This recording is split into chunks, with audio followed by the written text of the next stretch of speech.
मान प्रस्ताव। एक संविदा के निर्माण के लिए सबसे पहले प्रस्ताव किया जाता है।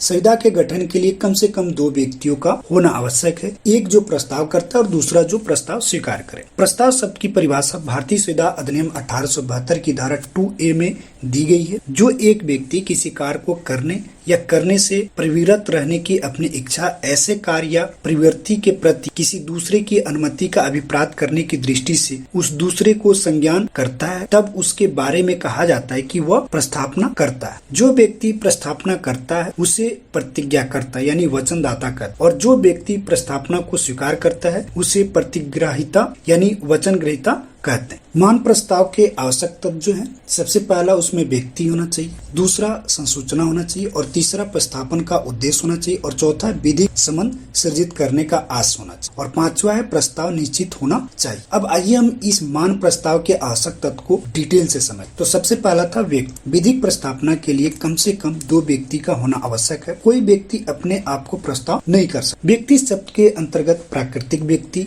तथा विधिक व्यक्ति दोनों ही सम्मिलित। दूसरा है संसूचना यानी कम्युनिकेशन। प्रस्तावक से यह अपेक्षा की जाती है कि वह प्रस्ताव की सूचना उस व्यक्ति को दे जिसको उक्त प्रस्ताव किया गया है। यदि प्रस्तावना में विशेष शर्तें दी गई है तो ऐसी स्थिति में प्रस्ताव को चाहिए कि वह प्रतिग्रहीता स्वीकर्ता को शर्तों की युक्त सूचना दे। इसमें केस था थॉम्पसन बनाम LM&S रेलवे कंपनी, ईयर 1930 का मामला है। इस मामले में क्या हुआ था कि वादी अनपढ़ होने के कारण टिकट के पीछे लिखी शर्तों को नहीं पढ़ सकता था। टिकट के मुख पृष्ठ पर लिखा था शर्तों के लिए पीछे देखिए। इसमें जो निर्णय आया, न्यायालय ने कहा कि वादी शर्तों से बाध्य था क्योंकि प्रतिवादी संसूचित करने के लिए जो कुछ किया था वह संसूचना देने के लिए युक्त रूप से पर्याप्त था। इसके बाद दूसरा केस था लालमन शुक्ला बनाम गौरी दत्त, ईयर 1930 का मैटर है। इस मामले में प्रतिवादी का भतीजा हो गया था। उसने अपने मुनीम को उस लड़के की तलाश हेतु भेजा। जब मुनीम लड़के की तलाश के लिए चला गया, उसके बाद प्रतिवादी ने कहा कि अगर कोई मेरे भतीजों को खोज कर लाएगा तो उसे 501 रुपए का इनाम दिया जाएगा। मुनीम बच्चे को खोज कर ले आया। तत्पश्चात उससे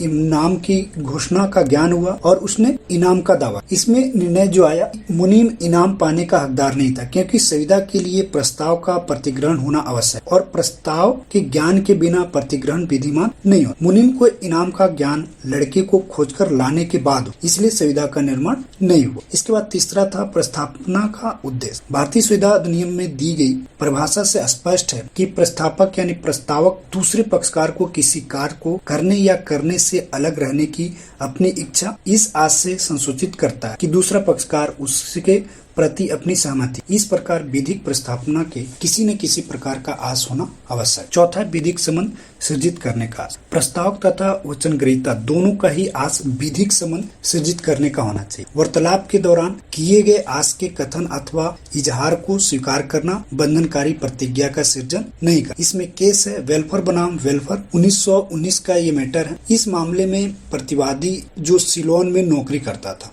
अपनी पत्नी के साथ इंग्लैंड में छुट्टियां मनाने गया। वहां पर उसकी पत्नी बीमार हो गई। इस कारण उसकी पत्नी को इंग्लैंड में रहकर इलाज करवाने के लिए रुकना पड़ा। प्रतिवादी यानी पति को सिलोन में अपनी नौकरी पर वापस आना। प्रतिवादी ने अपनी पत्नी को वचन दिया था कि वह प्रत्येक महीने 20 पाउंड खर्च के लिए भेजता रहेगा। कुछ समय तक प्रतिवादी उस रकम को भेजता रहा, परंतु मतभेद हो जाने के कारण उसने उस रकम को भेजना बंद कर दिया। पत्नी उस रकम की वसूली के लिए वाद लाई। निर्णय इस केस में आया कि उस वाद को खारिज करते हुए न्यायालय ने कहा कि पक्षकारों का आस विधिक संबंध सृजित करने का नहीं था। इसके बाद पांचवा है प्रस्ताव निश्चित होना चाहिए। प्रस्ताव का निश्चित होना आवश्यक है। यदि प्रस्ताव निश्चित नहीं है अथवा वह स्पष्ट नहीं है तो वह वैध नहीं हो। उदाहरण के लिए क ख को 100 टन तेल बेचने का करार, यह करार शून्य होगा क्योंकि वहाँ यह निश्चित नहीं है कि किस तरह का तेल बेचने का आस है।